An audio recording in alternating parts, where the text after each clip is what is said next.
আমরা এখন যেই জায়গায় এসেছি, দেশ যে সংকটমুখী, একটা পুরো ভুয়া ভাওতাবাজির নির্বাচন আওয়ামী লীগ এই ফ্যাসিস্ট সরকার বের করে নিয়ে গেল এবং এখন সব ধরনের সংকট দেশে তারা নিয়ে আসছে। রিজার্ভ সংকট, চাকরির সংকট, দ্রব্যমূল্যের সংকট, সব ধরনের সংকট তারা দেশে নিয়ে আসছে এবং আওয়ামী লীগ এমন একটা জায়গায় দেশে নিয়ে আসছে যে আর বেশি দূরে নাই যে ওই যে ৭৪-এর যে দুর্ভিক্ষ, সেই দুর্ভিক্ষ এক আওয়ামী লীগ সরকারের সময় যেমন আসছিল, আরেক আওয়ামী লীগের সরকারের সময় সেই দুর্ভিক্ষ আনবে। এইটা রুখে দেবার জন্য, এটা রোধ করবার জন্য, জনতার আন্দোলন তৈরি করার জন্য আমরা সবাই একত্রিতভাবে কাজ করছি। এক দফা আন্দোলনে আমরা সবাই একত্রিতভাবে ছিলাম, আছি এবং এখন নতুন প্রেক্ষাপটে, নতুন আলোকে যেন এক দফা আন্দোলনটাকে আরো বেগবান করতে পারি,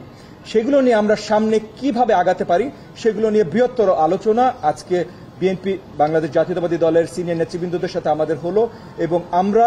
আমাদের প্রস্তাবনা ওনাদের সামনে রেখেছি এবং বাকি যত দল আছে এক দফা আন্দোলনের সবার সাথে আলোচনার মাধ্যমে ইনশাআল্লাহ